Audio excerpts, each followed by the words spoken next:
प्रयागराज के नैनी कोतवाली अंतर्गत मामा भांजा पुलिस चौकी पर गुरुवार को दो पक्ष के बीच जमीनी विवाद को लेकर पंचायत चल रही थी। वहां पर कानूनी एवं लेखपाल भी मौजूद थे। इसी दौरान दोनों पक्षों के बीच विवाद हो गया। इसी बीच वहां पथराव होने लगा। एक पक्ष की ओर से मौजूद व्यक्ति ने ताबड़तोड़ फायरिंग शुरू कर दी। फायरिंग से दरोगा, सिपाही समेत 4 लोगों के घायल होने की बात कही जा रही है। हालांकि डीसीपी विवेक ने पुलिसकर्मियों के गोली लगने से घायल होने की बात से इनकार किया है। आधा दर्जन से अधिक राउंड गोली चलने से मामा भांजा बाजार में हड़कंप मच गया। लोग इधर उधर भागने लगे। सूचना पाकर डीसीपी यमुनानगर विवेक चंद्र यादव एवं एसीपी करछना वरुण सिंह, थाना घूरपुर एवं औद्योगिक पुलिस फोर्स भी पहुंच गए और घटना के संबंध में जांच की। बाद में घटना को लेकर अधिवक्ताओं ने कोतवाली में हंगामा किया। बाद पुलिस ने लाठी भांज कर सभी को वहां से हटाया। इसमें एक अधिवक्ता का सिर फट गया। मामले में डीसीपी यमुनानगर ने बताया कि दो पक्षों के बीच जमीन को लेकर विवाद चल रहा था। गुरुवार को दोनों पक्षों को राजस्व टीम के साथ बातचीत करने के लिए पुलिस चौकी पर बुलाया गया था। चौकी से कुछ दूरी पर ही विवाद शुरू हो गया। लाइसेंसी पिस्टल से गोली चलाना प्रतीत हो रहा है। पूरे मामले की जांच कर कार्रवाई की जाएगी। ड्रेस में उसको मारा। याद रखना, कल 12 बजे तक पुलिस कमिश्नर और डीसीपी हम तैयार हैं। तुम्हें जो करना हो कर लेना। धन्यवाद। अधिवक्ता एकता जिंदाबाद, जिंदाबाद, जिंदाबाद, जिंदाबाद। मुझे 3 पुलिस वाले पकड़े हैं।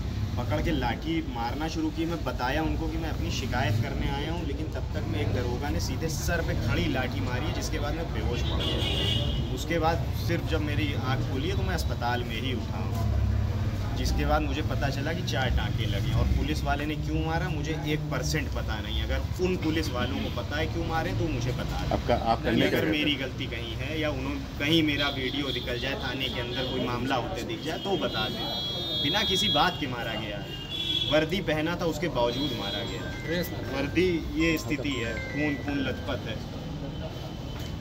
तो ये तो योगी सरकार गुंडा करती है और पुलिस वालों की गुंडा करती है कि अब अधिवक्ता भी नहीं रह सकता चैन से अपने देश शहर में। एडवोकेट्स प्रोटेक्शन बिल को पास नहीं करना चाहते इन्हीं कारणों से कि भाई खुलेआम किसी को भी पकड़े मार दें। जिसको मारना चाहिए था उसको पकड़ नहीं पाए, जिसको पकड़े उसको मार दिए। ऐसी परिस्थिति में सर हम लोग तो सेफ नहीं है। कोई आदमी सेफ नहीं है।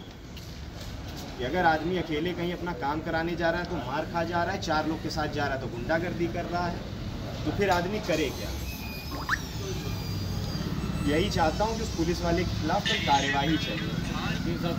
307 की FIR है ही सर। इस तरीके से मारा है। 4 टाँके लगे हैं। मिश्रा देखिए, बेहद दुखद घटना है। आकाश मिश्रा माननीय उच्च न्यायालय का नियमित अधिवक्ता है।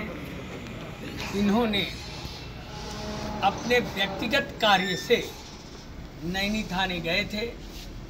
इनका कुछ ATM वगैरह खो गया था, जिसको ये कम। तो क्या रहा घटना आज? देखिए, जो एक प्रारंभिक रूप से सूचना प्राप्त हुई थी कि थाना नैनी क्षेत्र में मामा भांजा चौकी के पास में कुछ लोगों द्वारा गोली चलाई गई है।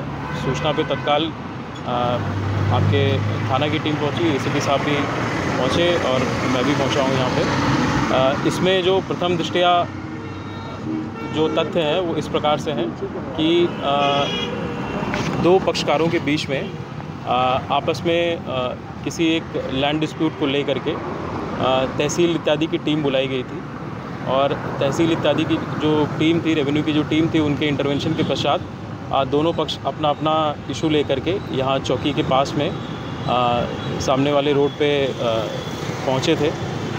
तभी उनमें आपस में मारपीट हुई है। दोनों पक्षों के पक्षकार न पहुँच करके अधिवक्ता गण ही पहुँचे थे। प्रथम पक्ष के भी अधिवक्ता गण थे। द्वितीय पक्ष में जो प्रथम पक्ष है उसमें सारे लोग अधिवक्ता ही थे और दूसरे पक्ष में कुछ अधिवक्ता थे और कुछ प्राइवेट लोग भी थे।